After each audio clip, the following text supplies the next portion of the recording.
नमस्ते। भारत के संविधान के जो लेक्चर सीरीज चल रहा है उसमें एक बार पुनः आपका स्वागत है।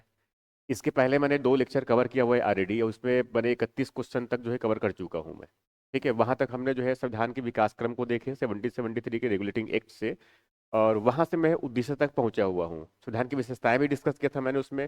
संविधान की जो उद्देशिका है उसमें से कुछ प्रश्न हल किए थे हमने। अब वहां से हमें जो है भाग 1 की तरफ में और भाग 2 फिर भाग 3 की तरफ आगे बढ़ना है। ठीक है, तो इसमें साथ में मैं अनुच्छेद भी याद करता चले जाऊंगा, और साथ में इसमें जो जहाँ से संभावना बनती है क्वेश्चन बनने की उसको भी कवर करना है हमें ये। ठीक है, तो इसमें जो है जैसे कि इसमें क्वेश्चन जो हमें लेने हैं जिसमें आज, जैसे कि इसमें जो है जो प्रश्न है ये, अब इसमें जैसे कि मैंने 31 से बताया कि 31 क्वेश्चन मैंने सॉल्व कर रखा है। अब यहाँ से मुझे ये 32 क्वेश्चन की तरफ से यहाँ से आगे बढ़ना है। देखो यहाँ से मैंने थोड़ा सा पहले जो शुरुआती दौर पे लिया था, तो कुछ मैंने बिल्कुल जो 1 लाइन क्वेश्चन है उनको कवर करवाए थे। मगर अब यहाँ थोड़ा सा कुछ कुछ कॉम्प्लेक्स भी आएगा, क्योंकि मुझे हर एक टॉपिक में जो है सरल क्वेश्चन भी कवर करना है, साथ में थोड़ा सा मॉडरेट टाइप के क्वेश्चन उनको भी कवर करना है। और कुछ अगर मान लो थोड़ा सा कठिन भी अगर मान लो आया तो हम उसको भी कवर कर सके। तो इसी बात को ध्यान में रखते हैं यहाँ पर मैंने इसमें मल्टी स्टेटमेंट बेस्ड क्वेश्चन भी है। जैसे कि ये जो प्रश्न है इसको बहुत ध्यान से पढ़िए, क्योंकि प्रश्न जैसे मैंने बताया कि प्रश्न बहुत कठिन नहीं होते हैं, बस इनको हम ठीक से हल करने के प्रयास नहीं करते हैं।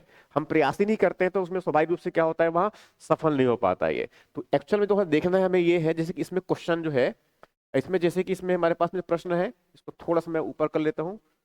ये जो प्रश्न है, अब इसमें जैसे कि ये, तो निम्नलिखित कथनों पर विचार करें। ठीक है, ये 4 इसमें स्टेटमेंट दे रखा है, छोटे छोटे स्टेटमेंट दे रखा है। अब इसको समझना है, और उसके बाद पूछ रहे हैं कि इनमें कथन में से कौन सा असत्य नहीं है। असत्य नहीं है इसका मतलब क्या कह रहा है हमसे ये, कि सही क्या है ये पूछ रहा है हमसे ये। सही क्या है, देखो प्रश्न को कभी ऐसे ट्विस्ट करके अगर पूछे तो थोड़ा सा समझना है। देखो, कथन असत्य नहीं है मतलब क्या पूछ रहे हैं हमको, ये सही क्या है ये पूछ रहा है।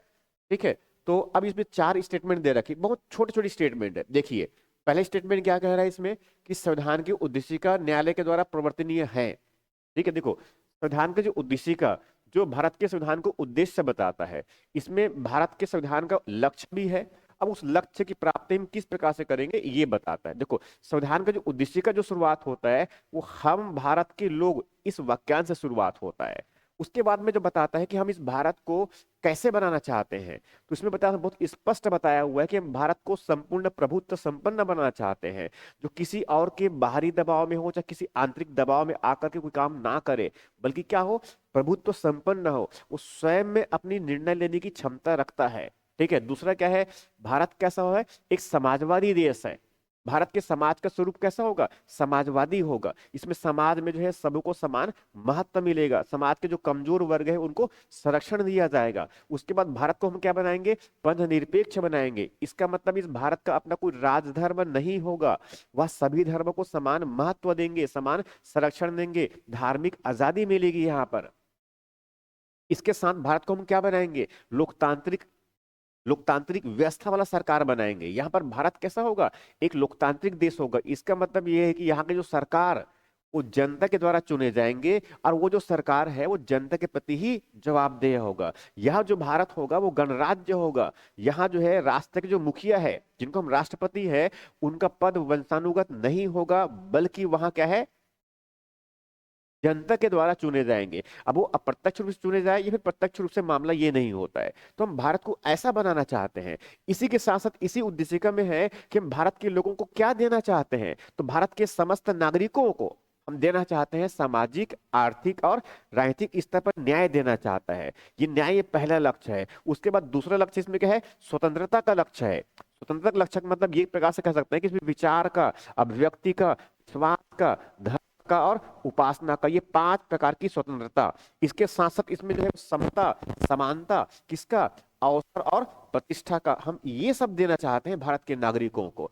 ये एक्चुअली हमारा इस प्रकार का लक्ष्य है। और इसी लक्ष्य की प्राप्ति के लिए भारत सरकार, राज्य सरकार, ये सब अलग अलग कोई नीति बना रहा है, कोई योजना बना रहा है, कोई कानून बना रहा है, और कोई परियोजना है, जितनी भी काम है वो सब इसी लक्ष्य की प्राप्ति के लिए है। तो उसी के संदर्भ में प्रश्न पूछा है कि इसमें संविधान की जो उद्देशिका न्यायालय के द्वारा प्रवर्तनीय है, ये पहले स्टेटमेंट। देखो, संविधान में जो एक तो उद्देशिका हो गया है हमारा, दूसरा उसके बाद में संविधान का भाग 1 है, भाग 2 है, भाग 3 और भाग 4, और 4A भी। तो भाग 1 में क्या है, संघ और उसके राज्य क्षेत्र है। भाग 2 में क्या है, नागरिकता है। भाग 3 में क्या है, मूल अधिकार। और भाग 4 में क्या है, राज्य की नीति की निर्देशक तत्व। और 4A में क्या है, मूल कर्तव्य है। अब देखो इसमें से जो है इन सबकी नेचर अलग अलग है। देखो उद्देशिका संविधान का उद्देश्य बता रहा है, जैसे मैंने बताया, ठीक है। अब इसमें इसी से पहले स्टेटमेंट दे रखा है कि संविधान का उद्देशिका न्यायालय के द्वारा प्रवर्तनीय है। न्यायालय के द्वारा प्रवर्तनीय होने इसका मतलब यह होता है कि उद्देशिका में जो प्रावधान लिखे गए हैं, जो उद्देशिका में जो बातें लिखी गई है, अगर मान लो उद्देशिका में जो बातें लिखी गई है उसकी पूर्ति अगर राज्य के द्वारा नहीं किया जा सकता, नहीं करता, राज्य अगर मान लो भारत को प्रभुत्व संपन्न बनाने के लिए अगर काम नहीं करता है, भारत को समाजवादी देश के रूप में बनाने के लिए काम नहीं करता है, भारत को जो है लोकतांत्रिक शासन प्रणाली के अनुरूप काम नहीं करता है, तो हम सर्वोच्च न्यायालय नहीं जा सकते। क्यों? क्योंकि ये जो उद्देशिका है ये न्यायालय के द्वारा प्रवर्तनीय नहीं है। न्यायालय जो है इनको लागू नहीं करवा सकता।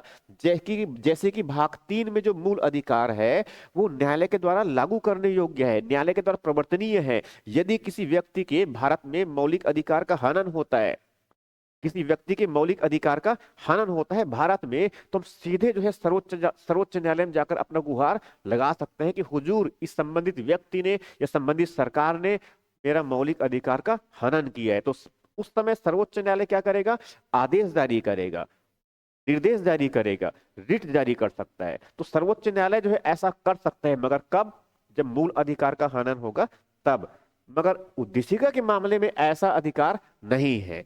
तो एक प्रकार से संविधान का उद्देशिका क्या है, न्यायालय के द्वारा प्रवर्तनीय नहीं है, ये सही है। यहां पर क्या लिखा है, प्रवर्तनीय, मतलब ये पहला स्टेटमेंट क्या है, गलत है। इसका मतलब ये हुआ, अब यहां से विकल्प हमें चुन लेना है। इसका मतलब इसमें ए नहीं आने वाला है, तो 3 ऑप्शन बचे हैं अब। सेकंड स्टेटमेंट, मूल अधिकार न्यायालय के द्वारा प्रवर्तनीय है। जैसे मैंने बताया कि अभी जो है हमें जो मूल अधिकार प्राप्त है, तो जानते हैं अभी वर्तमान में हमारे पास में कुल मिलाकर के 6 मूल अधिकार है। हालांकि मूल संविधान में 7 मूल अधिकार थे हमारे पास में, उनमें से एक संपत्ति का अधिकार भी हुआ करता था जिनको समाप्त कर दिया गया 44वें संविधान संशोधन के द्वारा। ठीक है, तो अब हमारे पास शेष कितने रह गए हैं, 6 अधिकार रहे हैं। नंबर 1 समानता का अधिकार है, अनुच्छेद 14 से लेकर के 18 तक। अनुच्छेद 19 से लेकर के अनुच्छेद 22 तक में क्या है, स्वतंत्रता का अधिकार है। उसके बाद 23 और 24 में क्या है, शोषण के विरुद्ध अधिकार है। 25 से 28 तक उसमें क्या है, धार्मिक स्वतंत्रता का अधिकार है। और उसके बाद 29 और 30 में जो है संस्कृति और शिक्षा संबंधी अधिकार है। और अनुच्छेद 32 में क्या है, संवैधानिक उपचारों का अधिकार। तो कुल मिलाकर के हमारे पास में ये 6 अधिकार है। अब इन्हीं अधिकारों को यदि कोई हनन करता है, कोई व्यक्ति हनन करता है, कोई सरकार के द्वारा हनन करते हैं, मतलब उनका उल्लंघन करता है, कोई छीनने का प्रयास करता है ये, ठीक है, तो हम सीधे कहां जा सकते हैं, सर्वोच्च न्यायालय जा सकते हैं। और सर्वोच्च न्यायालय जो है हमारे अधिकार को वहां लागू करवा सकता है, सीधा आदेश दे सकता है, रिट जारी कर सकता है, उनको निर्देश दे सकते हैं कि इस अमुक व्यक्ति के मौलिक अधिकार जो हनन हो रहा है उनको हनन रोके, इस प्रकार से। तो ये आप दूसरी स्टेटमेंट क्या है, बिल्कुल सही है। अब दूसरी स्टेटमेंट सही है, इसका मतलब ये है कि इसमें कम से कम डी भी नहीं आने वाले हैं। अब इसमें बच गया क्या है, बी या सी, दोनों में से कोई हो सकता है। देखो 50-50 पहुंच गए हैं, इसका मतलब इस प्रश्न को छोड़ना ही नहीं है, हमें इनको छोड़ना ही नहीं है। अब देखिए यहां पर क्या है, तीसरी स्टेटमेंट, राज्य की नीति निदेशक तत्व, मतलब किसकी बात हो रही है, ये भाग 4 की बात हो रही है। और यहां पर भाग 3 की बात हो रही है, मूल अधिकार भाग 3 में। और ये क्या है, उद्देशिका। तो उद्देशिका संविधान का भाग है, हालांकि उसको एक भाग 1-2 के रूप में काउंट नहीं करते हैं, मगर हाँ इस उद्देशिका संविधान का भाग है। तो राज्य की निश्चित तत्व न्यायालय के द्वारा अप्रवर्तनीय है। अप्रवर्तनीय का मतलब ये है कि जो भाग 4 में, जिसमें अनुच्छेद 36 से लेकर के अनुच्छेद 51 तक प्रावधान है, अनुच्छेद 36 से लेकर के अनुच्छेद 51 तक जो है राज्य की नीति निदेशक तत्व से संबंधित प्रावधान है। ठीक, अब ये तो जो है, ये देखो इसमें साफ क्या लिखा है, राज्य की नीति की निर्देशक तत्व, मतलब राज्य मतलब इसमें भारत सरकार भी है, राज्य सरकार भी है, भारत की संसद भी है, और राज्य के विधानमंडल भी है, साथ में स्थानीय निकाय, पंचायतें, नगर पंचायतें, सब कुछ, उनको हम राज्य कहते हैं। मतलब भाग 4 में जो है राज्य का मतलब क्या है, ये सब है। वो अपनी जो भी नीति बनाएगा, कोई योजना बनाएगा, कोई विधि बनाएगा, तो उन सब में किस बात को ध्यान में रखेगा, उनको निर्देश करने वाले मूलभूत सिद्धांत कहां पर लिखे हैं, तो भाग 4 में है। उनका अनुपालन करना उस राज्य का, उनका जो है कर्तव्य है। मगर यदि राज्य ने उस कर्तव्य का अनुपालन नहीं किया, भाग 4 के अनुरूप अगर मान लो कोई उसने कोई योजना परियोजना कोई नीति अगर नहीं बनाया, तो हम सर्वोच्च न्यायालय नहीं जा सकते। क्यों? क्योंकि भाग 4 के जो प्रावधान है वो न्यायालय के द्वारा प्रवर्तनीय नहीं है, मतलब न्यायालय के द्वारा वहां अप्रवर्तनीय है। ये सेंटेंस बिल्कुल सही है। देखो, प्रवर्तनीय मतलब इन्फोर्सेबल, मतलब लागू करने योग्य, और अप्रवर्तनीय मतलब नॉन इन्फोर्सेबल, मतलब जो हमको लागू नहीं कर सकते। तो मूल अधिकार संविधान में है, वो न्यायालय के द्वारा लागू करने योग्य है, न्यायालय के द्वारा उनको लागू करवा सकता है। जबकि भाग 4 में जो राज्य की नीति निदेशक तत्व है वो न्यायालय के द्वारा लागू करने योग्य नहीं है। हमें ऐसा समझना है। इसका मतलब इसमें तीसरा स्टेटमेंट क्या है? बिल्कुल सही है। अब तीसरा स्टेटमेंट सही है, इसका मतलब ये हुआ कि इसमें 2 और 3 सही है। इसका मतलब ये हुआ कि उत्तर क्या आने वाला है? इसमें बी आने वाला है। देखो, अब चौथा स्टेटमेंट अगर नहीं पढ़े होंगे तो यहां से बनाया जा सकता है, मगर चूंकि अभी हम सीख रहे हैं तो इनको पढ़ लेते हैं। जैसे कि भाग 4, ठीक है, मूल कर्तव्य, ये मूल कर्तव्य जानते हैं, इनको बाद में जोड़ा गया है। इसको 42वें संविधान संशोधन अधिनियम के माध्यम से जोड़ा गया, 1976 अधिनियम है उसमें। ठीक, उस समय 10 कर्तव्य थे, बाद में जो 86 अमेंडमेंट करके 86 अमेंडमेंट भी किया गया और उसमें एक और मूल कर्तव्य जोड़ा गया। तो हमारे पास में कुल मिलाकर अभी कितने मूल कर्तव्य है? 11 मूल कर्तव्य है। और ये 11 मूल कर्तव्य से संबंधित जो भाग है ये भाग 4A। तो ये किस में है? भाग 4A। देखो, ऐसे भी करके भाग को भी याद करते चले जाना है। भाग 1 में क्या है? संघ और उसके राज्य क्षेत्र है। भाग 2 में क्या है? नागरिकता है। भाग 3 में क्या है? मूल अधिकार है। भाग 4 में क्या है? राज्य की नीति की निदेशक तत्व है। भाग 4A में क्या है? मूल कर्तव्य। ये मूलतः संविधान के प्रावधान है ये। ठीक है, तो यहां तक तो समझ में आ गया। अब इसी में कह रहे हैं कि मूल कर्तव्य न्यायालय के द्वारा प्रवर्तनीय है। मूल कर्तव्य जो है इसका मतलब क्या है? उसमें भारत के नागरिकों के लिए मूल कर्तव्य है। और मूल कर्तव्य कर्तव्य के जैसे कि उसमें क्या है कि भारतीय संविधान का पालन करना चाहिए, हमें जो है अपनी राष्ट्रीय ध्वज है उनका सम्मान करना चाहिए, अपनी संस्कृति को हमें संरक्षण करना चाहिए, वनस्पति पेड़ पौधे जीव जंतु को हमें संरक्षण करना, मतलब ये कुछ बुनियादी बातें हैं। ठीक है, ये कुछ बुनियादी बातें हैं। कुछ नैतिक कर्तव्य है, कुछ हमारे जो है उदार कर्तव्य के रूप में है, और कुछ बौद्धिक कर्तव्य रूप में है, कुछ सामाजिक, एक तरह से अलग अलग स्वरूप के कर्तव्य है। तो एक्चुअल में इस कर्तव्य का मतलब क्या है? अगर कर्तव्य का अनुपालन नहीं किए यदि मान लो, तो क्या न्यायालय में जाकर उनको लागू करवा सकता है? न्यायालय उनको लागू करवा सकता है? ऐसा नहीं है। कर्तव्य तो एक प्रकार से एक नैतिक बाध्यता बस स्थापित करता है। कानून के द्वारा अगर मान लो कोई काम करवाया जाए तो उसको कर्तव्य कैसे कहेंगे? ये कर्तव्य नहीं है। तो इस न्यायालय क्या है? मूल कर्तव्य न्यायालय द्वारा प्रवर्तनीय है। ये सेंटेंस गलत है, मतलब चौथे नंबर क्या हो जाएगा? गलत है। तो उत्तर क्या होगा हमारा? 2 और सही, 2 और 3 बिल्कुल लॉजिकल। अब इसके बाद जो है अगला प्रश्न, अगला प्रश्न ये संविधान के उद्देश्य का से ही संबंधित है। यहां भी क्या है? संविधान के उद्देश्य का संबंधित। देखो, ये बहुत प्रश्न है, बहुत पॉपुलर प्रश्न है। प्रश्न कई बार पूछे भी गए हैं, मगर फिर भी मुझे ऐसा लगता है कि इसको जानना ही चाहिए। देखो, इसमें क्या है? ये संविधान की उद्देश्य का कि विषय वस्तु से संबंधित निम्नलिखित कथनों पर विचार कीजिए। तीन चीज, तीन छोटे छोटे शब्द दे रखे हैं: अधिनियमित करना, आत्मर्पित करना और अंगीकृत करना। तो सबसे पहले तो मैं ये बता दूं, जो भारत के जो संविधान का जो प्रारंभ होता है, कहाँ प्रारंभ होता है? वो उद्देशिका से। और उद्देशिका जो हमारा प्रारंभ होता है वो हम भारत के लोग, यहां से प्रारंभ होता है। हम भारत के लोग, और हम भारत के लोग का मतलब किसकी बात कर रहे हैं? 144 करोड़ जनता की बात कर रहे हैं।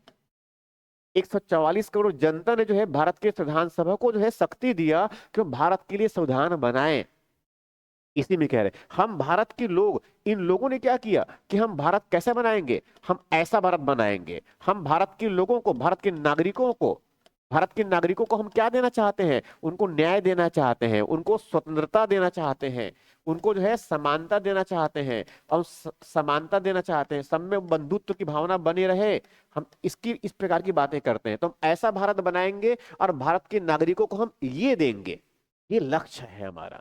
तो ये भारत के संविधान के उद्देश्य का इस तरह का है। अब इसी को प्राप्ति के लिए क्या है? 26 नवंबर को संविधान को अंगीकृत करते हैं, अधिनियमित करते हैं और आत्मर्पित करते हैं। इसका मतलब यहाँ पर 3 शब्द से क्या है? एक क्या है? एक इसमें क्या है कि इसमें अंगीकृत करना, संविधान को अंगीकृत करना और अधिनियमित करना और साथ में जो है आत्मर्पित आत्मर्पित करना, ये तीन जो है शब्द संविधान के उद्देशिका में लिखे हुए हैं।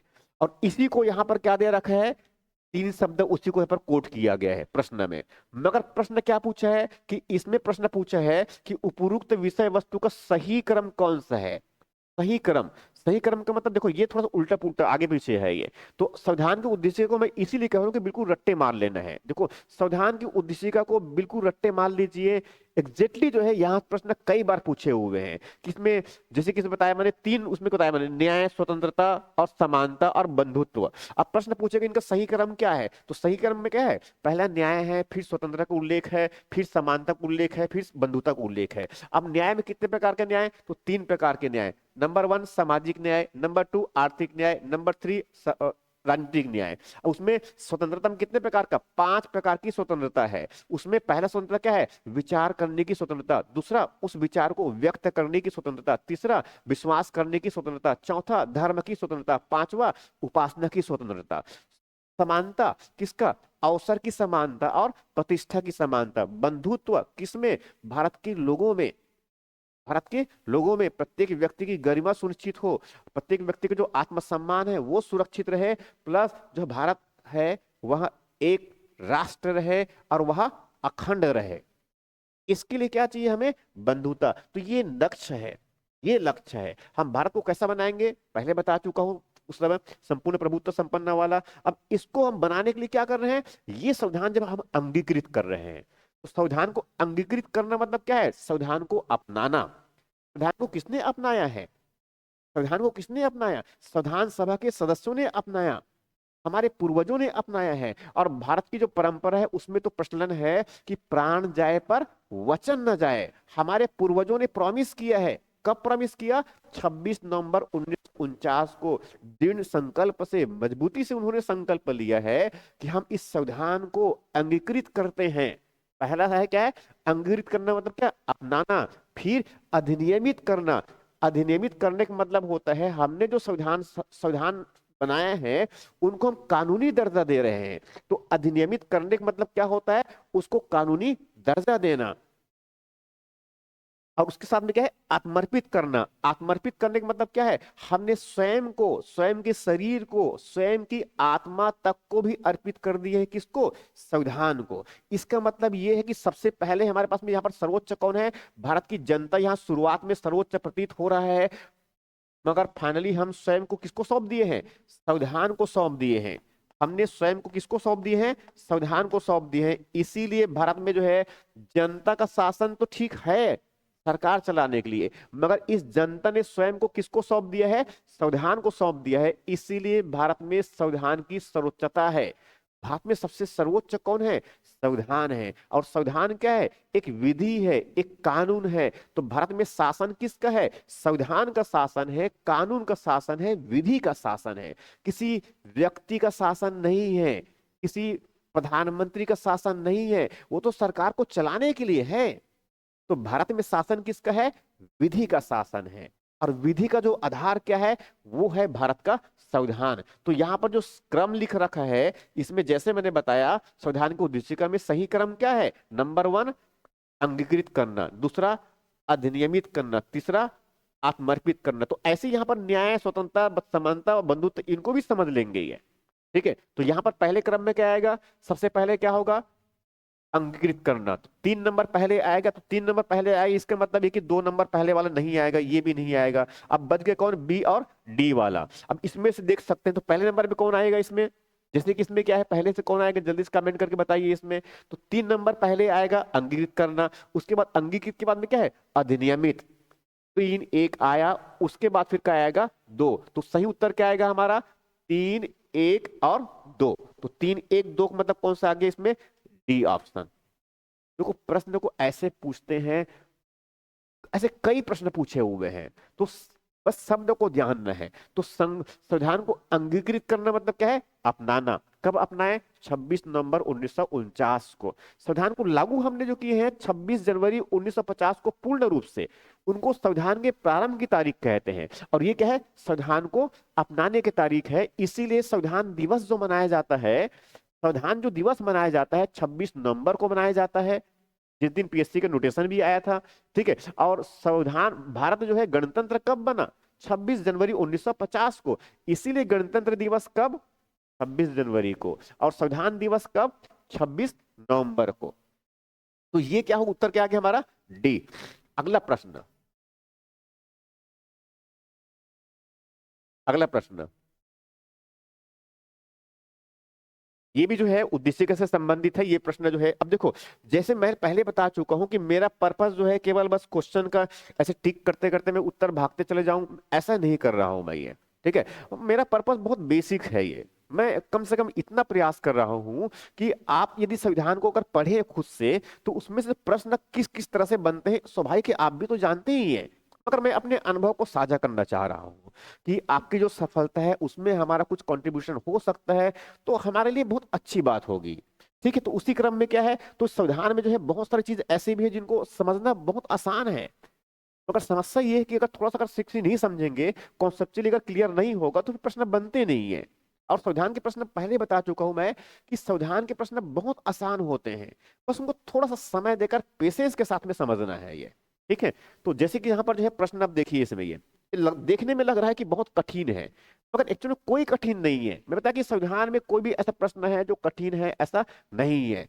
ये सब पूरी हमेशा सुर्खियों में रहता है। अब देखो, उनको पढ़िए, नीचे दो कथन दिए हैं, जिनमें से एक को कथन कहा है और दूसरे को उनको कारण कहा गया। कथन कारण वाले प्रश्न आजकल पीएससी में जो है बहुत लोकप्रिय चल रहा है, तो प्रश्न इसीलिए मैंने भी यहाँ पर डिजाइन कर लिया। ठीक है, कथन पहला है, भारत एक संपूर्ण प्रभुत्व संपन्न समाजवादी पंथ निरपेक्ष लोकतंत्रात्मक गणराज्य है।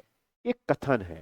देखो, अगर संविधान की उद्देशिका अगर याद होगा, तो उसमें बहुत स्पष्ट रूप से कहा गया है कि हम भारत के लोग भारत को एक संपूर्ण प्रभुत्व संपन्न समाजवादी पंथ निरपेक्ष लोकतंत्रात्मक गणराज्य बनाने के लिए हम ऐसा भारत बनाना चाहते हैं। तो ये क्या बता रहा है? ये भारत की प्रकृति बता रहा है, भारत का स्वरूप बता रहा है, भारत का नेचर बता रहा है, ये भारत कैसा होगा, ये उसकी बात करे। तो भारत यहाँ पर स्टेटमेंट क्या दे रखा है?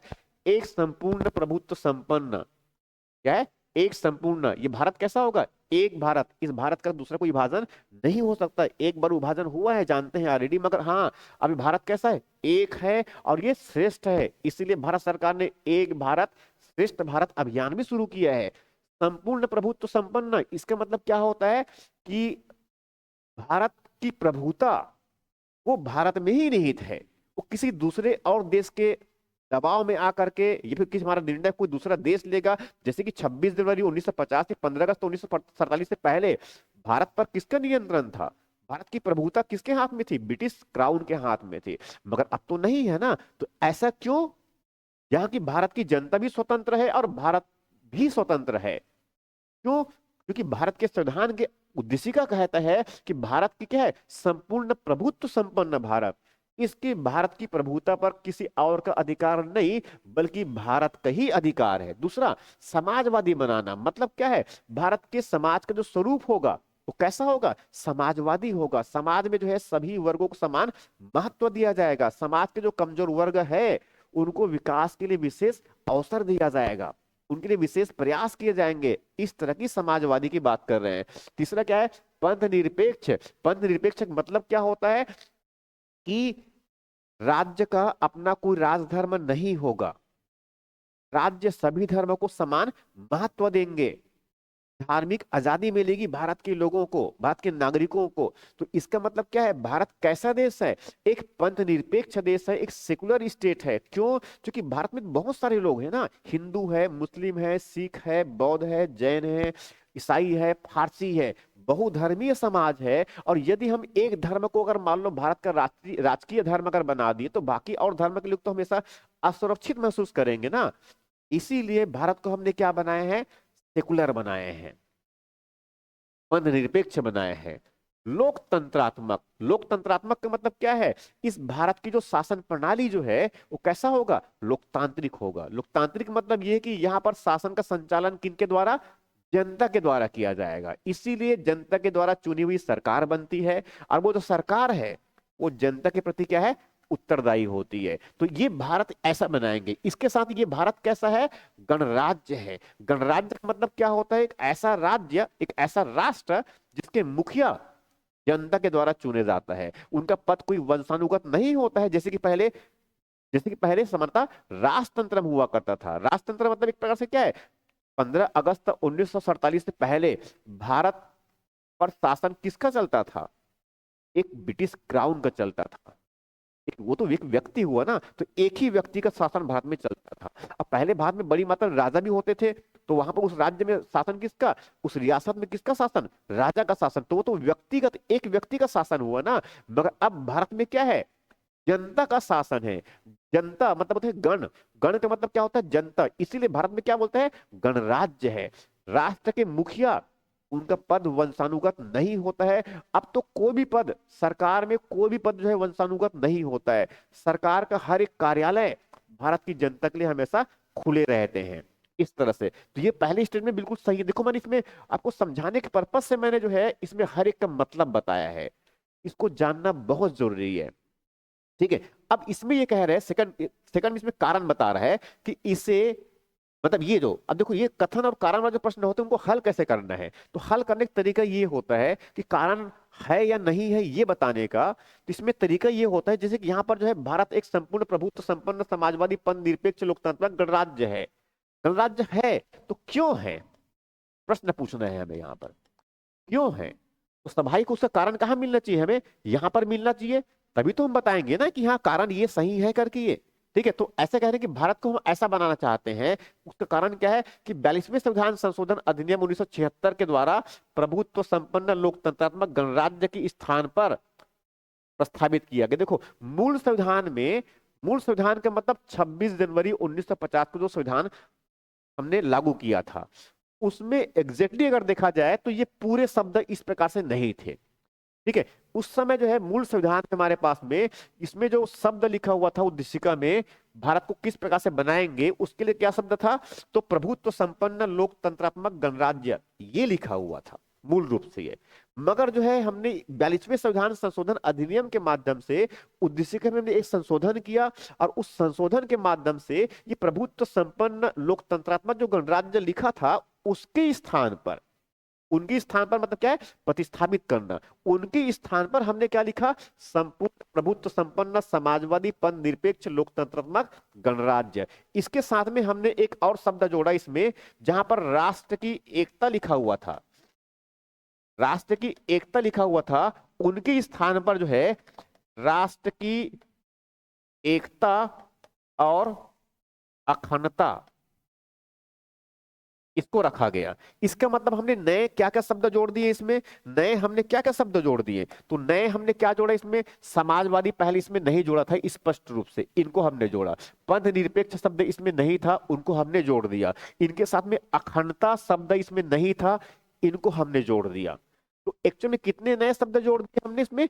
3 नए शब्द जोड़े। किससे? 42वें संविधान संशोधन अधिनियम 1976 के माध्यम से। और ये जो अधिनियम है ये 3 जनवरी 1977 को लागू हुआ था। इस प्रकार से तो 3 जनवरी 1977 से हमारे संविधान का उद्देशिका कैसा हो गया? इस प्रकार से हो गया। जबकि 26 जनवरी 1950 को कैसा था? इसके स्थान पर ये प्रभुत्व संपन्न लोकतंत्रात्मक गणराज्य लिखा हुआ। तो सभाई की बहुत तार्किक कारण बता रहा है कि चूंकि पहले ये लिखा था, मगर 42वें संविधान संशोधन के माध्यम से इनको हटा करके हमने ये किया, तब वर्तमान में ऐसा है। तो ऐसा है, इसका कारण क्या है? 42वें संविधान संशोधन अधिनियम। इसका मतलब ये है कि अब यहां समझ में आ सकता। देखो अब इसमें दोनों स्टेटमेंट बिल्कुल सही है, इसमें कोई डाउट ही नहीं है। दोनों स्टेटमेंट बिल्कुल सही है। अब इसमें देखना कि सही व्याख्या कर रहा है कि नहीं कर रहा है। देखो व्याख्या कर रहा है, कारण तो स्पष्ट है ना। तो क्या है? कथन 1 तथा कथन 2 दोनों सही है, इसमें तो कोई डाउट ही नहीं है। और कथन 2 एक की सही व्याख्या है। प्रश्न को हमें इस प्रकार से हल करना है। तो प्रश्न को हमें ऐसे हल करना होता है। उत्तर क्या आएगा हमारा इसमें? ए आएगा। अगला प्रश्न,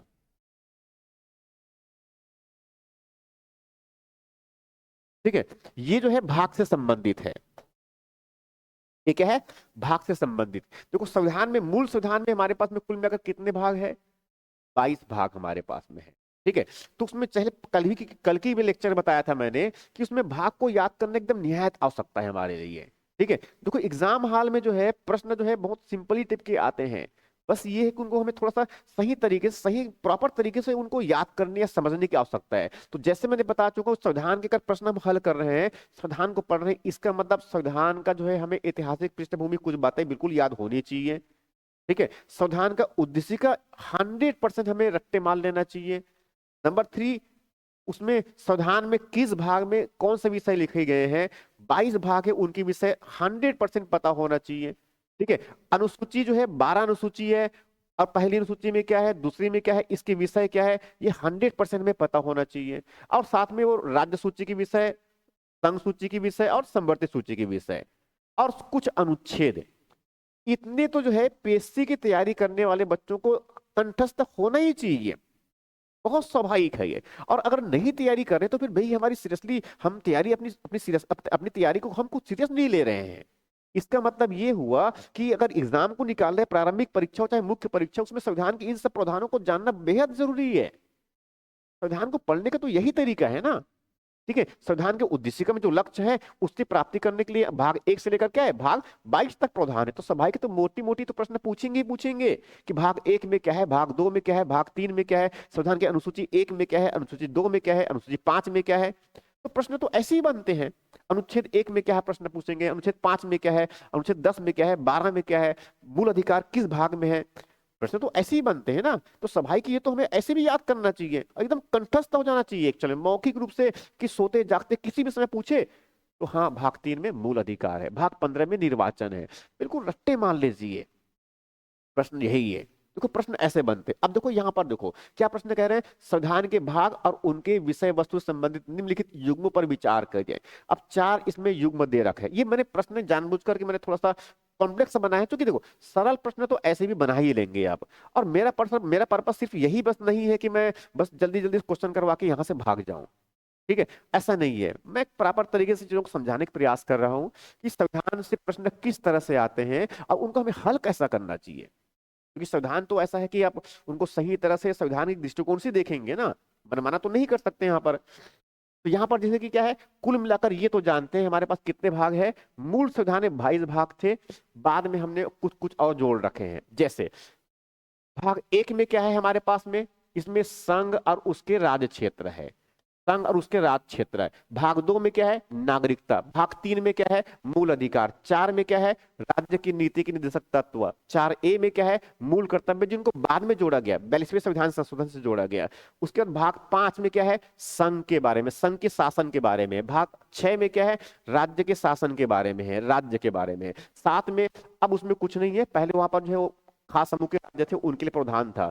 भाग 8 में क्या है, संघ और राज्य क्षेत्र का प्रशासन उनके बारे में है। भाग 9 में क्या है, पंचायतों के बारे में है। 9A नगर पंचायतें। ठीक है। तो भाग 9 में क्या है, पंचायतों, जिनको 73वें संविधान संशोधन 1992 वाला है। भाग 9A उसमें क्या है, 74वें संविधान संशोधन 1992 वाला नगर पंचायतों से संबंधित है। भाग 9B उसमें क्या है, सहकारिता से संबंधित है, 97th कॉन्स्टिट्यूशनल अमेंडमेंट 2001 का, इसमें से ये 2001 का इनमें से। तो इसमें क्या है, भाग 9 क्या है, 92, भाग 9 क्या है, कौन सा है, 73वें संविधान संशोधन है। भाग 9A क्या है, 74वें संविधान संशोधन है। और 9B क्या है, वो 97वें संविधान संशोधन। देखो ऐसे भी समझ लेना है। अब भाग 10 में क्या है, अनुसूचित और जनजाति क्षेत्र है। 11 में क्या है, संघ और राज्य बीच में संबंध है। 12 में क्या है, वित्त संपत्ति समुदाय और वाद है।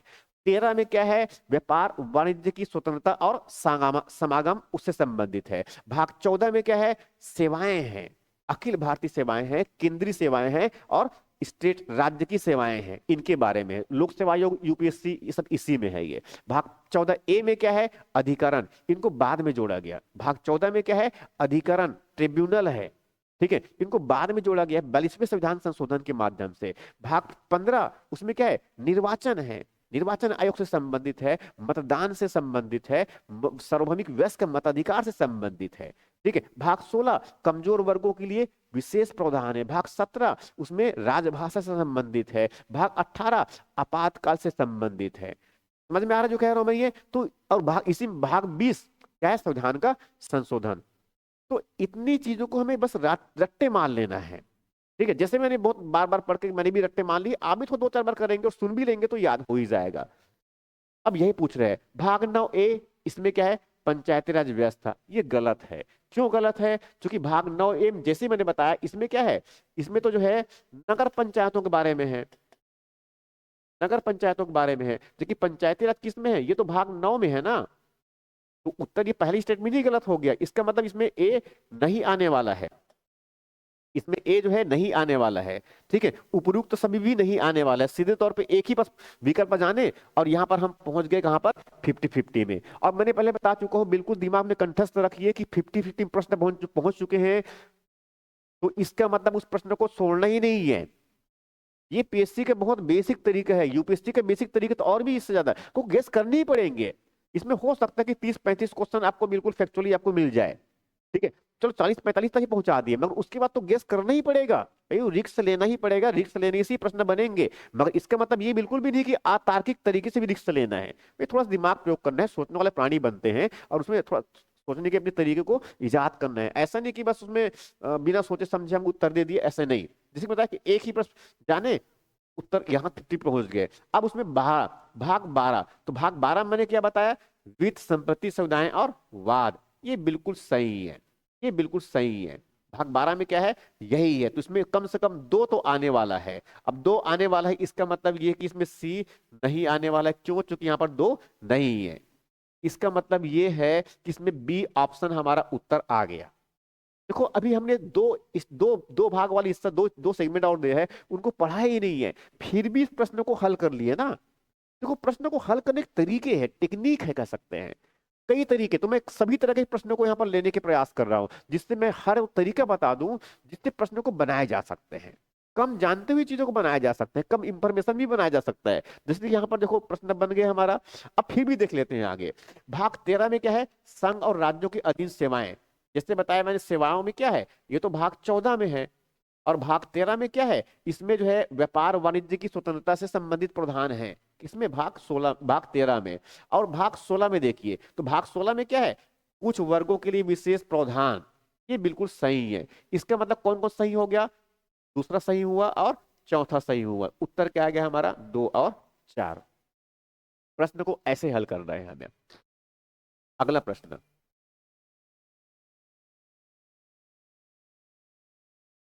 अगला प्रश्न, ये जो है अनुसूची से संबंधित है। देखो कुल मिलाकर के हमारे पास में जो है 12 अनुसूची है।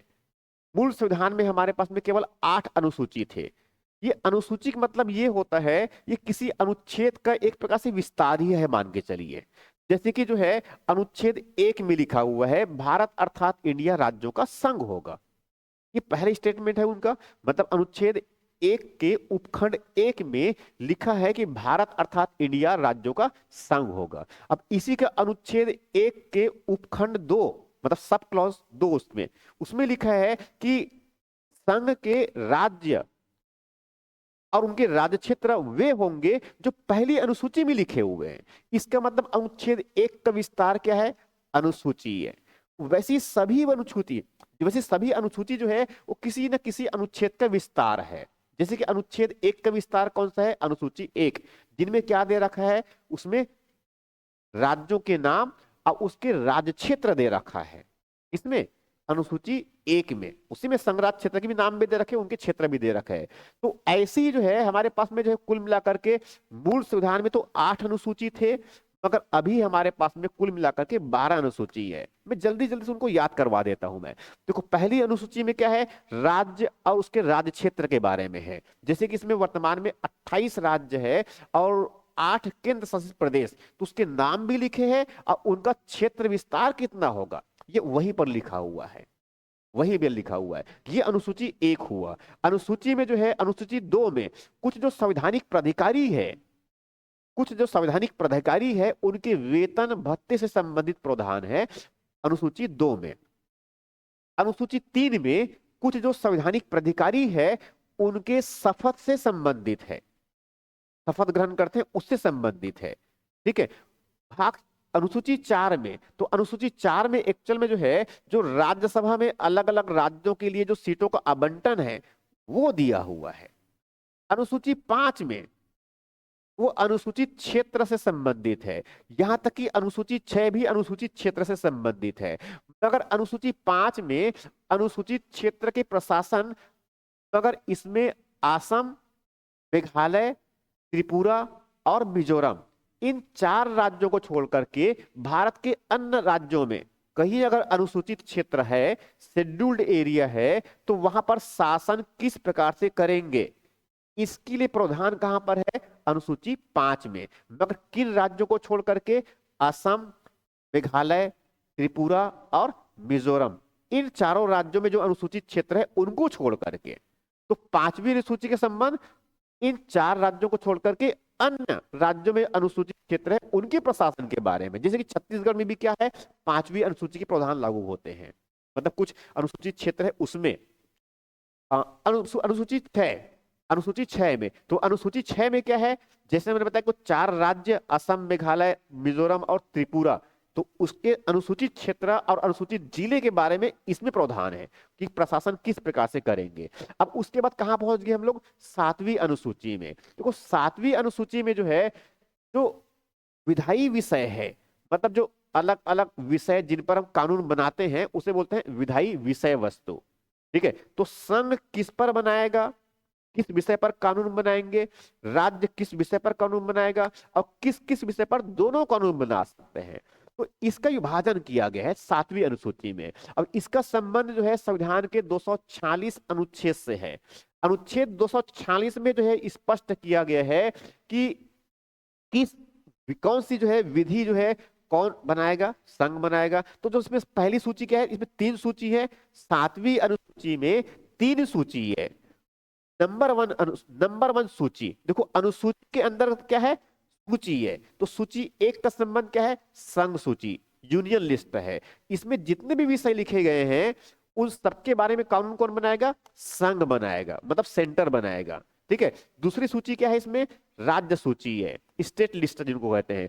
इसमें जो कानून कौन बनाएगा, राज्य के विधानमंडल बनाएगा। ठीक है, उसके बाद तीसरी सूची उसमें क्या है, समवर्ती सूची है, कंकरेंट लिस्ट कहते हैं। अब इस समवर्ती सूची में कानून कौन बनाएगा, संघ भी बना सकता है, मतलब सेंटर भी बना सकता है, और राज्य भी बना सकता है। मगर यदि जो है एक ही विषय पर दोनों ने कानून बना लिया, तब क्या होगा, किसके प्रावधान लागू होंगे, तो केंद्र के प्रावधान लागू होंगे। हमें इस बात को अच्छे से ध्यान रखना है। ये तो 7वीं अनुसूची। 8वीं अनुसूची में क्या है, उसमें जो संविधान ने जिन जिन भाषाओं को जो है उसने मान्यता दे रखा है उसके बारे में है। 8वीं अनुसूची में पहले तो उसमें 14 भाषाएं थी, उसमें अंग्रेजी शामिल नहीं है, छत्तीसगढ़ी भी शामिल नहीं है। बाकी जो है, जो भारत की जो है जो प्रमुख भाषा है, हालांकि उसमें नेपाली भी उसमें शामिल है, तो हमें ध्यान में रखना है, ये नेपाली भी उसमें शामिल है उस 8वीं अनुसूची की भाषा में। छत्तीसगढ़ी शामिल नहीं है, इंग्लिश शामिल नहीं है, ये ध्यान में रखना है हमें ये। अब तो 8वीं अनुसूची तक यहां तक हो गया। अब उसके बाद वर्तमान में तो उसमें पहले तो मूल में 14 थे, अभी वर्तमान में 22 भाषाएं सम्मिलित है कुल मिलाकर के। ये तो 8वीं अनुसूची हो गया। 9वीं अनुसूची, ये बहुत इंपॉर्टेंट है, कई बार प्रश्न पूछे हुए यहां से। 9वीं अनुसूची में भूमि सुधार से संबंधित कुछ प्रावधान को 9वीं अनुसूची में रखा गया है, जिनको कहा गया था कि संविधान का समीक्षा, जिनको कहा गया था कि न्यायालय समीक्षा नहीं कर सकता। हालांकि अब संविधान में ऐसा कोई प्रावधान नहीं है जिनका न्यायालय समीक्षा नहीं कर सकता। तो अनुसूची 9 में क्या है, भूमि सुधार से संबंधित कुछ कानून। अनुसूची 10, अनुसूची 10 में जो है दल बदल विरोधी कानून कहते हैं इनको। दल बदल का मतलब क्या है भाई, पॉलिटिक्स में क्या होता है, चुनाव के माहौल में देखे होंगे, एक दल का जो है कोई व्यक्ति दूसरे दल में जाकर अपना वहां चला जाता है, तो क्या करता है, दल बदल जाता है। तो कभी कभी कुछ राजनेताओं को कहते हैं दल बदलू हो गया।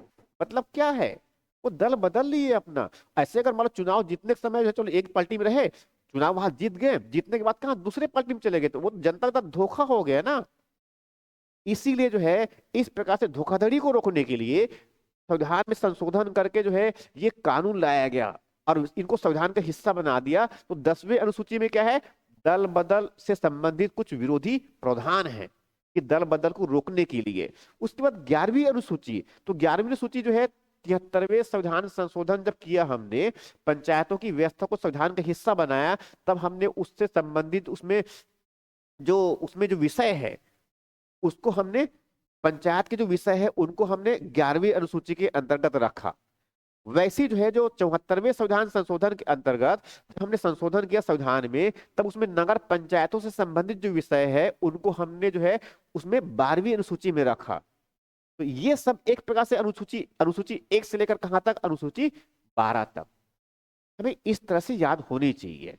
ठीक है, देखो प्रश्न यही पूछ रखा है। अब इसमें क्या है, अब देखो इसमें भूमि सुधार बताया मैंने, किसमें है, 9वीं अनुसूची में। ये तो बहुत आसानी से भी याद कर सकते हैं ना, अब इनको तो बहुत आसानी से बना सकते हैं। देखो 9वीं अनुसूची में क्या है, भूमि सुधार वाला है। अब देखो अगर यही बस पता चल गया आपको, तो डी ऑप्शन में क्या आने वाला है, 1 आने वाले है। अब डी आने वाले, डी ऑप्शन में किस में आने वाला है, 1 आने वाला है। अब यहाँ पर देखिए कितना है, 2 विकल्प है, इसका मतलब इसमें ए नहीं आने वाला है, डी भी नहीं आने वाला है। 50-50 पहुंच गए एक ही विकल्प को जानने के बाद। अब इसमें जिसको भी याद है आपको उनको चूज कीजिए। जैसे कि यहाँ पर चलो अष्टम मतलब 8वां वाला, तो 8वां में क्या है, भाषा है ना, तो सी में क्या आएगा, 2 आएगा। अब सी में 2 आने वाला कौन सा है, देख लीजिए, ये बस अकेला दिख रहा है। इसका मतलब क्या उत्तर आएगा, बी भी नहीं आएगा, उत्तर आएगा सी। 2 चीजों को बस जानने से हमारा काम बन गया। देखो प्रश्न कितना कॉम्प्लेक्स लग रहा है। एक्चुअली जो है इस तरह के प्रश्न बहुत आसान होते हैं पढ़ने वाले बच्चों के लिए। आप पढ़ते हैं, बहुत अच्छा पढ़ते हैं, इस तरह के प्रश्न को हल करना ही चाहिए निश्चित रूप से। और पीएससी तैयारी कर रहे हैं तो स्वाभाविक है, इतना तो हमें सांस झुकाना पड़ेगा ना। तो अब बाकी भी देख लेते हैं। जैसे कि इसमें क्या है, जनजातीय क्षेत्र, तो जनजातीय क्षेत्र मतलब कौन सा, छठम में कह लेते हैं। और चौथे नंबर में क्या है, इसमें थोड़ा सा गड़बड़ हो गया ऐसा लग रहा है विकल्प हमारा, हालांकि मैंने ही क्वेश्चन बनाया पर लग रहा है कि गड़बड़ हो गया है। जैसे कि इसमें क्या है, तो फिर से एक बार देखता हूं मैं इसको। मैं चतुर्थ में क्या है, इसमें राजभाषा नहीं होना चाहिए था, यहाँ पर भाषा भी नहीं है। एक्चुअली ये ऑप्शन गलत है, इनको मैं सुधार लेता हूँ पहले। देखो अगर मान लो मैं इनको कोई भी एक समझने की, इसमें ये राज्यसभा होना चाहिए था, एक्चुअल में वो राजभाषा हो गया है, ये राज्यसभा होना चाहिए था। राज्यसभा में सीटों का बंटन है ना, इसी में ये। तो इस चौथे में क्या आना चाहिए, 3 आना चाहिए। चौथे में क्या आना चाहिए, 3 आना चाहिए। छठवें में क्या है, जनजाति वाला है, ये हो गया। 8वें में क्या है, भाषा। और 9वें में क्या है, भूमि सुधार। ऐसा ये स्पेलिंग मिस्टेक हो गया मान के चलिए। ठीक है, तो इसमें क्या है, तो ए नंबर में क्या आएगा, 3। ए नंबर में क्या है, 3। यही सी की बात कर रहे थे, यही आने वाला है एक्चुअल में ये। तो बाकी तो अब सेम मैच है इसमें, उसमें कोई समस्या नहीं है। तो ये हो गया हमारा जो है अगला प्रश्न है इनमें। ये अब ये प्रश्न उत्तर क्या आ गया, सी। अगला प्रश्न है इनमें, अगला प्रश्न देखो, ये थोड़ा सा कॉम्प्लेक्स प्रश्न है, थोड़ा सा कॉम्प्लिकेटेड है। थोड़ा सा कॉम्प्लिकेट का मतलब स्टेटमेंट वाला प्रश्न है, थोड़ा सा लगता है कि जटिल है, मगर वास्तविकता में जटिल होता नहीं है। बस इनको थोड़ा सा ध्यान से पढ़ना है। अब देखो यहाँ पर क्या है, प्रश्न देखिए, इनको ध्यान से पढ़िए। पहले स्टेटमेंट में कथन दे रखे हैं और कारण दे रखे हैं। जैसे मैंने बताया, कथन कारण के प्रश्न आजकल सीजीपीएससी के बहुत फेवरेट है, ऐसा प्रश्न बहुत पूछ रहे हैं आजकल। ठीक है, तो इसलिए जानबूझ कर मैंने ये सब प्रश्न रखा हुआ है। तो पहले कथन क्या दिखा है, भारत संघ नहीं है, बहुत छोटा सा वाक्य है। और संविधान का ये पहला स्टेटमेंट ही एक प्रकार से शुरुआत यहीं से हो रहा है, ऐसा मान के चलिए।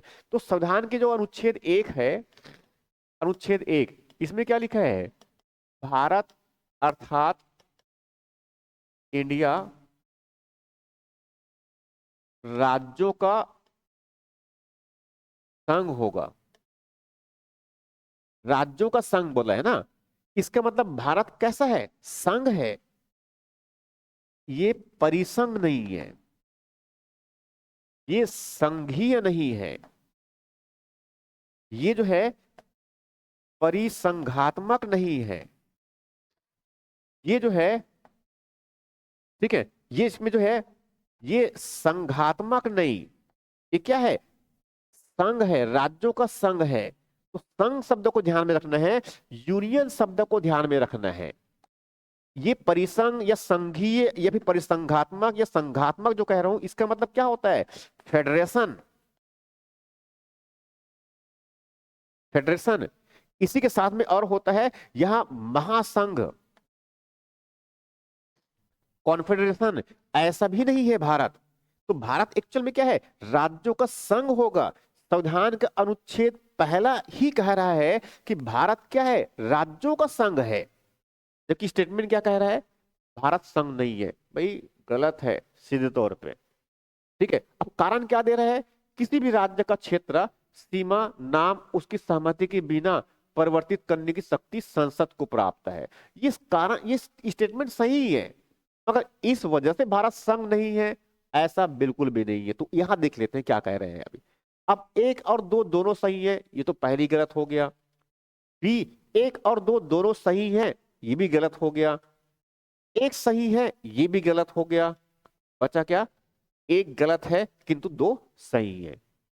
प्रश्न देखो कितना इजी है, हमें सॉल्व इस तरह से करनी है। अगला प्रश्न, उत्तर क्या आएगा इसका? डी। अगला प्रश्न,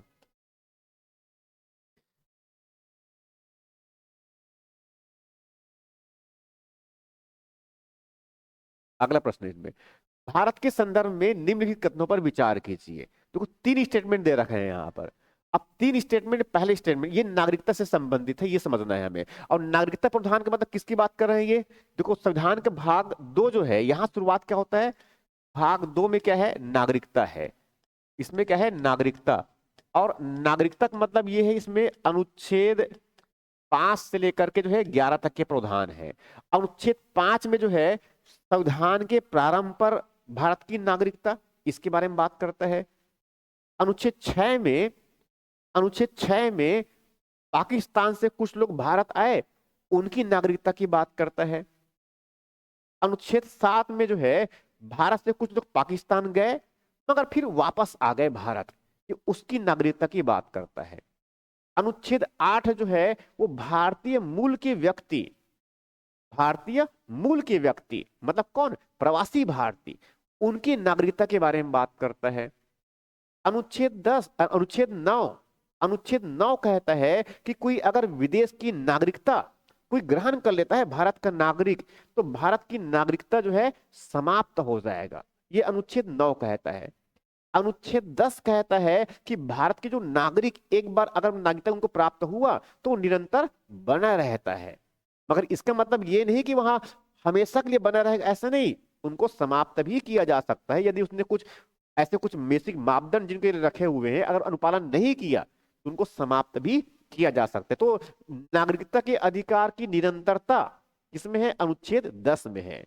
अनुच्छेद 11, अनुच्छेद 11 में जो है उसमें नागरिकता के अधिकार का नियमन, उनका रेगुलेशन के बारे में है कि संविधान के प्रारंभ के बाद में भारत की जो संसद है, संसद नागरिकता संबंधी जो विषय है, कोई उनके अधिकार से संबंधित या उसमें और भी कोई प्रावधान हो सकता है, उन सबको विनियमित करने के लिए, रेगुलेट करने के लिए संसद कानून बना सकता है। और इसी का अनुपालन करके भारत की संसद ने एक कानून बनाया, नागरिकता अधिनियम 1955, जिनमें नागरिकता प्राप्ति के लिए 5 तरीके और नागरिकता समाप्ति के लिए 3 तरीके हैं।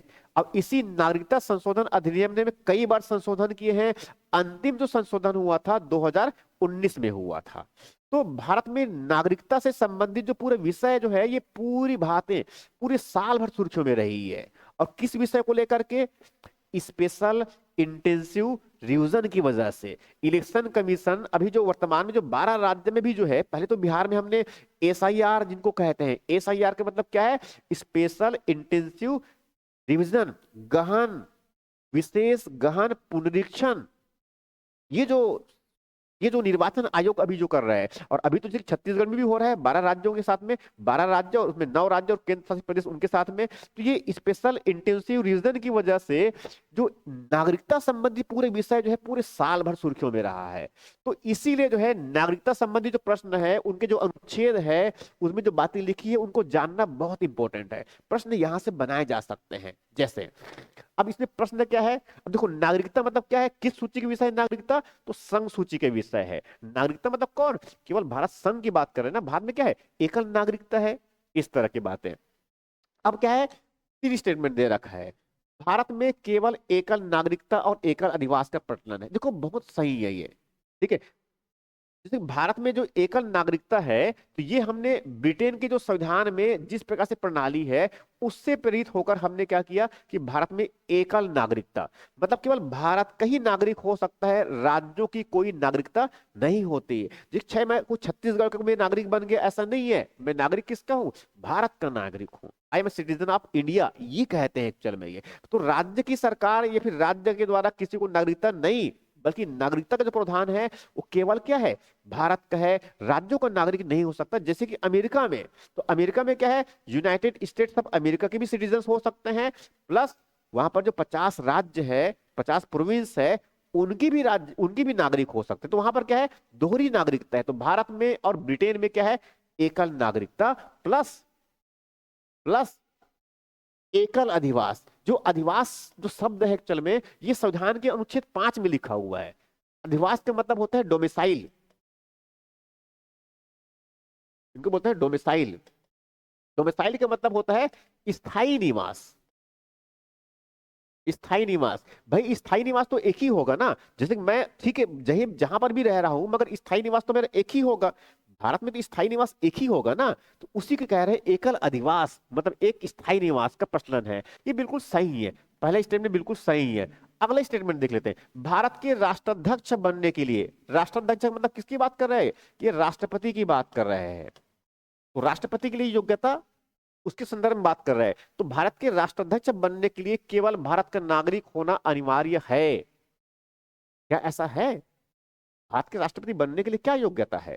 भाई कम से कम भारत का नागरिक हो, ये तो कम से कम है, मगर इसके अलावा तो और भी प्रावधान है ना, इसके अलावा तो और भी प्रावधान है, हालांकि उस प्रावधान को मैं भी नहीं बता रहा हूं मैं ये, ठीक है, मगर तो जानना चाहिए ना कि राष्ट्रपति बनने के लिए क्या योग्यता बेसिक होती है, तो सभाई को जानना ही चाहिए। तो यहां जो है ये तो केवल अकेले ही बात कर रहा है, केवल भारत के नागरिक होना अनिवार्य है, नहीं, इसके अलावा और भी है। इसका मतलब ये है कि इसमें सेकंड ऑप्शन गलत है, इसका मतलब इसमें बी नहीं आने वाला है और एक आने वाला है, इसका मतलब उपयुक्त तो सही भी नहीं है। अब या तो ए हो सकता है या फिर सी। तीसरी स्टेटमेंट देख लेते हैं। भारत के संविधान में केवल संविधान के प्रारंभ पर भारत की नागरिकता संबंधी प्रावधान है। देखो नागरिकता संबंधी प्रावधान में जैसे मैंने बताया कि अनुच्छेद 5 में क्या है, संविधान के प्रारंभ पर भारत की नागरिकता, ठीक है। और अनुच्छेद 11 मैंने क्या बताया कि संसद नागरिकता संबंधी जो विषय है उनको नियमित करने के लिए कानून बना सकता है। इसका मतलब ये है कि भाई संविधान के प्रारंभ का मतलब कब, 26 जनवरी 1950 को जो लोग थे उनको नागरिकता मिल गया, चलो, मगर उसके बाद जन्म जिनका जन्म हुआ है उनको, अब जैसे कि मैं तो बहुत बाद में जन्म हुआ हूं ना, तो मुझे नागरिकता कहां से मिलेगा? तो संविधान में तो वैसा, अगर हम ये सोचे तो क्या संविधान में अगर ऐसा प्रावधान होता केवल भारत के संविधान के प्रारंभ पर ही जो है नागरिकता मिलेगा, तो बाद में जिनका जन्म हुआ उनकी नागरिकता का क्या होता? इसीलिए अनुच्छेद 11 में, संविधान में 11 में संसद को अधिकार दिया कि कानून बनाकर वह नागरिकता के अधिनियम, नागरिकता के प्रावधान है उनको रेगुलेट करे, और उसी में प्राप्ति के और समाप्ति के प्रावधान है। मतलब इसमें तीसरे स्टेटमेंट में क्या है, गलत है। क्या है, गलत है। उत्तर क्या आएगा हमारा इसमें, केवल ए, मतलब केवल एक ए आएगा। उसके बाद अगला प्रश्न, अगला प्रश्न ये भी जो है नागरिकता से संबंधित है।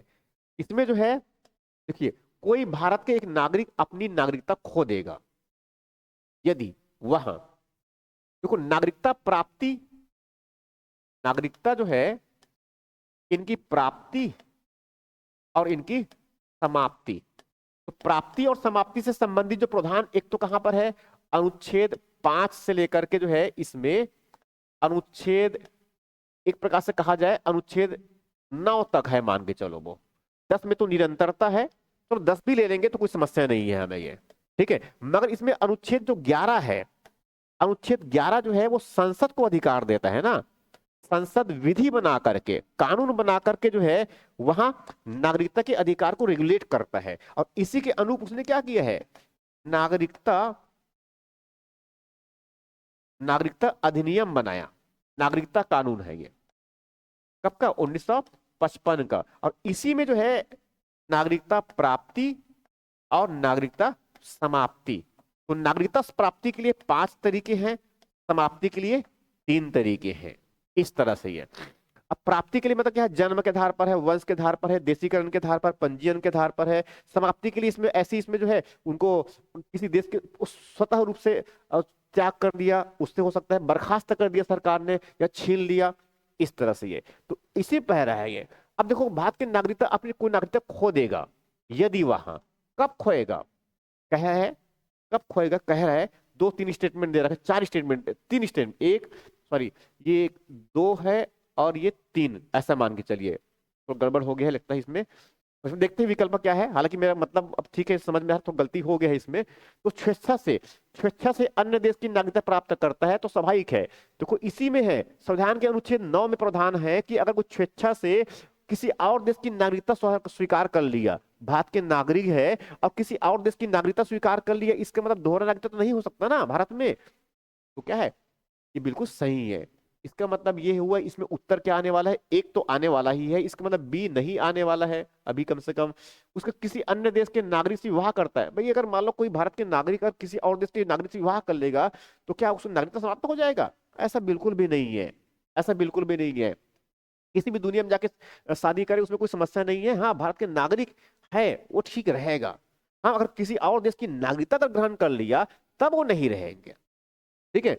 उसके बाद तीसरी स्टेटमेंट है, सरकार विरोधी गतिविधियों में शामिल हो, भाई ऐसा क्या होगा, भाई सरकार तो एक्चुअली जनता द्वारा चुना हुआ है ना, और सरकार के हम उनके उनकी नीति से हो सकते हैं सहमत नहीं रखते हो तो उनको विरोध भी तो हो सकते हैं, और लोकतंत्र में तो स्वाभाविक है अपनी बातें सबको रखने का अधिकार होता ही है। इसका मतलब यहाँ बिल्कुल गलत है, तो उत्तर क्या आएगा इसमें, केवल एक, ए आएगा, सही उत्तर क्या हुआ हमारा, ए। अगला प्रश्न, अगला प्रश्न, अब यहां से जो है मूल अधिकार वाला शुरुआत होगी, मतलब भाग 3 वाला।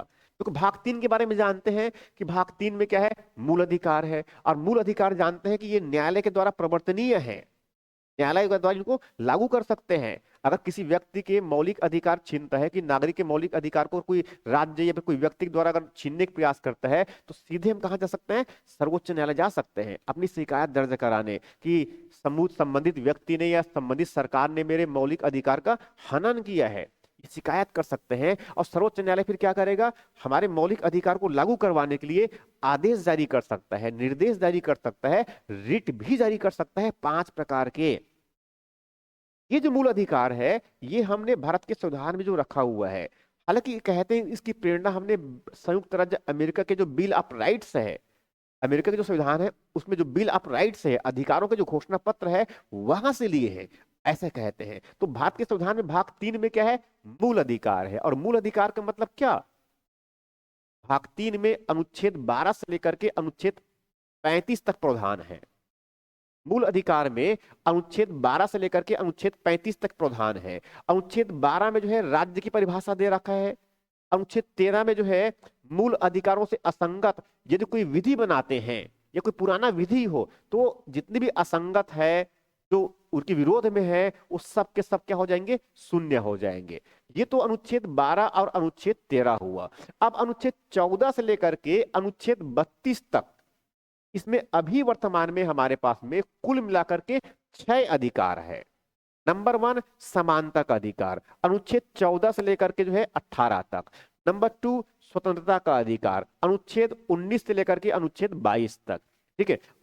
उसके बाद नंबर 3 शोषण के विरुद्ध अधिकार, अनुच्छेद 23 और 24 में। उसके बाद फिर धार्मिक स्वतंत्रता का अधिकार, अनुच्छेद 25 से लेकर के अनुच्छेद 28 तक। उसके बाद फिर जो है उसमें जो है संस्कृति और शिक्षा संबंधी अधिकार 29 और 30 में। अनुच्छेद 31 में पहले संपत्ति का अधिकार हुआ करता था, उनको समाप्त कर दिया गया 44वें संविधान संशोधन अधिनियम 1978 के माध्यम से। तो संपत्ति के अधिकार को किससे समाप्त कर दिया, 44वें संविधान संशोधन अधिनियम से। और अब संपत्ति का जो अधिकार एक मूल अधिकार नहीं है, बल्कि अब ये संविधान में भाग 12 में जो है अनुच्छेद 300A में जो अनुच्छेद है उसमें सिर्फ एक कानूनी अधिकार के रूप में संपत्ति का अधिकार है। तो ये अनुच्छेद 31 में हुआ करता था, तो अब कहां पर रख दिया इनको, भाग 12 में जो मूल अधिकार में नहीं है। अनुच्छेद 32 संवैधानिक उपचारों का अधिकार, जिनको भारत की जिनको संविधान की आत्मा कहते हैं। डॉक्टर अंबेडकर ने इनको संविधान की आत्मा कहा है, अनुच्छेद 32 को।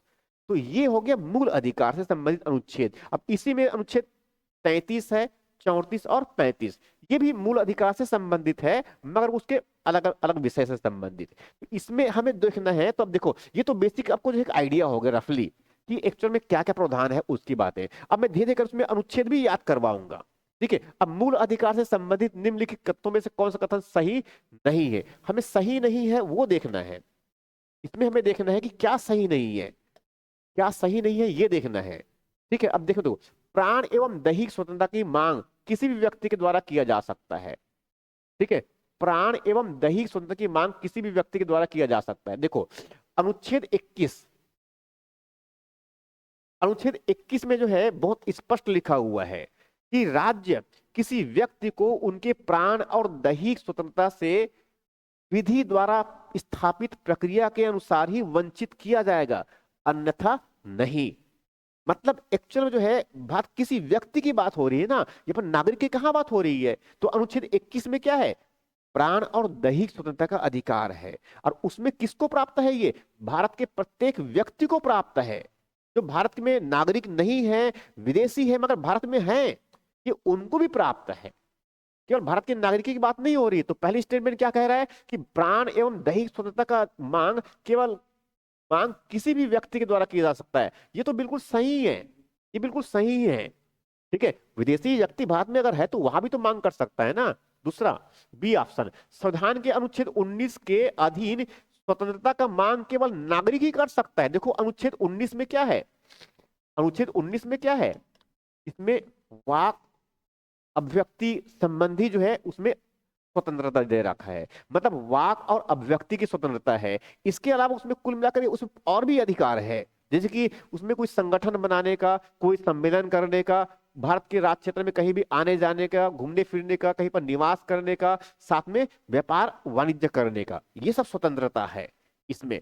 तो स्वाभाविक इसमें कह रहे हैं, मगर ये किसके लिए है, ये केवल नागरिक के लिए है। ये भारत के सभी व्यक्तियों को नहीं दिया है हमने, ये केवल भारत के नागरिक के लिए है। देखो अनुच्छेद 19 किसके लिए है, केवल भारत के नागरिक के लिए है। जबकि अनुच्छेद 21 किसके लिए है, भारत के नागरिक प्लस कोई विदेशी भारत में है उनके लिए है। इसका मतलब ये तो समझ में आ रहा होगा कि भारत के संविधान में जो मौलिक अधिकार है, कुछ मौलिक अधिकार केवल भारत के नागरिकों को ही प्राप्त है, और कुछ मौलिक अधिकार जो है नागरिकों के साथ साथ वहां जो भारत में जो विदेशी है उनको भी प्राप्त है। तो इसका मतलब ये कुछ नागरिक को, कुछ विदेशियों को, दोनों को प्राप्त है। ये कुछ तो ऐसे अधिकार हुए। अब ये कह रहे हैं कि अनुच्छेद 19 के अधीन स्वतंत्रता की मांग केवल नागरिक ही कर सकता है, ये बिल्कुल सही कह रहे हैं। इसका मतलब बी ऑप्शन भी क्या है, सही है। उसके बाद सी ऑप्शन, वाक और अभिव्यक्ति की स्वतंत्रता, मतलब किसकी बात कर रहा है, अनुच्छेद 19(1)(a), अनुच्छेद 19(1)(a। देखो इसमें अनुच्छेद 19(1)(a) है, बी है, सी डी ई एफ तो खैर लेफ्ट से कर दिया, जी यहां तक इसमें अधिकार है इसी के अंतर्गत, जिनमें वाक और अभिव्यक्ति। अब देखो वाक और अभिव्यक्ति की स्वतंत्रता मतलब क्या है, freedom of speech and expression, भाई बोलने की और व्यक्त करने की। ठीक है, वाक मतलब क्या है, बोलना, और अभिव्यक्ति मतलब क्या है, अभिव्यक्ति मतलब क्या है, किसी भी तरीके से, जैसे भी मैं कह रहा हूं तो क्या है, ये अभिव्यक्ति है मेरी ना। अब मैं लिख यहाँ पर लिख भी रहा हूं तो वो भी क्या है, अभिव्यक्ति है। अब या फिर मैं उसमें कोई मैसेज कर दिया व्हाट्सएप में मैंने, वो भी तो अभिव्यक्ति के माध्यम हुआ ना। अब इसमें न्यूज पेपर में लिख दिया, समाचार पत्र में लिख दिया, पत्रिका में लिख दिया, वो भी क्या है। तो व्यावसायिक विज्ञापन की स्वतंत्रता इसी में सम्मिलित है। अब जैसे प्रमोशन करते हैं, आप अपनी एकेडमी का ही प्रमोशन करते हैं, तो वो भी हमारी क्या आजादी है ना, किससे मिली है, अनुच्छेद 19(1)(a) के अंतर्गत जो अभिव्यक्ति में सम्मिलित है। तो यहां स्टेटमेंट भी बिल्कुल सही है। ठीक है, उसके बाद अनुच्छेद 14, तो अनुच्छेद 14 में क्या है, समानता। अनुच्छेद 14 में क्या है, समानता का अधिकार है, समानता का अधिकार है अनुच्छेद 14 में। अनुच्छेद 14 से लेकर जो है 18 तक क्या है, समानता का अधिकार है। और विशेष रूप से अनुच्छेद 14 में क्या है, विधि के समक्ष समता और विधियों का समान संरक्षण, मतलब कानून के सामने सब समान है, कोई ऊपर और नीचे नहीं, और सबको कानून का समान संरक्षण मिलेगा। ये अनुच्छेद 14 में है। अब देख लेते हैं स्टेटमेंट क्या कह रहा है, अनुच्छेद 14 के अधीन समता के अधिकार की मांग केवल नागरिक द्वारा ही कर सकते हैं, ऐसा नहीं है। अनुच्छेद 14 में जो अधिकार मिला है समानता का, ये केवल किसी नागरिक नहीं, यहाँ पर प्रत्येक व्यक्ति को मिला है। प्रत्येक व्यक्ति में भारत के नागरिक भी सम्मिलित है, प्लस विदेशी व्यक्ति जो भारत में है उनको भी सम्मिलित है। तो अनुच्छेद 14 में जो समानता का जो अधिकार मिला है वो भारत के नागरिकों के साथ साथ विदेशी जो भारत में है उनको भी प्राप्त है। अनुच्छेद 19 में जो है, जो उसमें वाक अभिव्यक्ति संबंधी जो स्वतंत्रता मिली हुई है वो केवल भारत के नागरिकों को ही प्राप्त है। अनुच्छेद 21 में जो प्राण और दैहिक स्वतंत्रता का जो बताया मैंने अधिकार जो मिला है वो भारत के किसी व्यक्ति को, नागरिक के साथ साथ कोई विदेशी व्यक्ति जो यहाँ भारत में है उनको भी प्राप्त है। तो ये जो है मूल अधिकार से संबंधित मैंने केवल एक ही प्रश्न लिया हूं मैंने भी है। अब बाकी जो और जो इसमें जो प्रश्न है जो मूल अधिकार से संबंधित है, ऐसे बहुत सारे अलग अलग प्रश्न यहाँ पर भी इसमें इसमें रख रखा है। मूल अधिकार से संबंधित थोड़ा अब इजी प्रश्न आएंगे। देखो मूल अधिकार से संबंधित अब इजी प्रश्न होंगे, उसके बाद थोड़ा सा इनमें थोड़ा कॉम्प्लेक्स और भी है। बहुत सारे प्रश्न बहुत नेचुरल टाइप से मैंने रखा हुआ कि जो संभावना बने कि प्रश्न आए, तो यहां से अगर मान लो हम लगातार करते चले जाते हैं और इसमें अगर मान लो हमारा प्रश्न अगर बनते हैं तो स्वाभाविक रूप से जो है ये जो है अगर 2 नंबर 4 नंबर 5 नंबर ऐसा अगर जोड़ते चले गए तो स्वाभाविक है प्रारंभिक परीक्षा को क्लियर करना कोई बड़ी बात नहीं है। अब ये तो हुई बात संविधान की अभी है। इसी तरह से आगे जो है अभी तो संविधान को कंटिन्यू करना है मुझे, मगर आगे चल करके इसमें संविधान के साथ में इतिहास भी कवर करूंगा, इकोनॉमिक्स भी कवर करूंगा, करंट अफेयर्स भी साथ में कवर करेंगे। तो अभी 22 फरवरी बहुत समय है हमारे पास में, कम से कम समय तो है, तो वहां तक हम चीजों को काफी कवर कर सकते हैं। मेरा प्रश्न, मेरा मंशा केवल जो है कुछ क्वेश्चन को बस रखवा दूं, 5 10 15 क्वेश्चन, फिर ज्यादा क्वेश्चन ले लूंगा मैं, ये मतलब नहीं है एक्चुअल में। मैं चाह रहा हूं कि जो चीज, जिन प्रश्नों को हम पढ़ रहे हैं वो चीजें समझ में आए और वहां से अगर प्रश्न बनते हैं, पूछते हैं अगर मान लो, तो हम प्रश्नों का जवाब दे सके। तो ये था आज का मेरा जो है भारत के संविधान एवं राजवंश संबंधित जो संभावित प्रश्न और उसका एक्सप्लेनेशन। तो बाकी जो है नेक्स्ट वीडियो में जो है इसी तरह से और भी कुछ प्रश्न के साथ डिस्कस करेंगे। तब तक के लिए बहुत बहुत धन्यवाद। Thank you.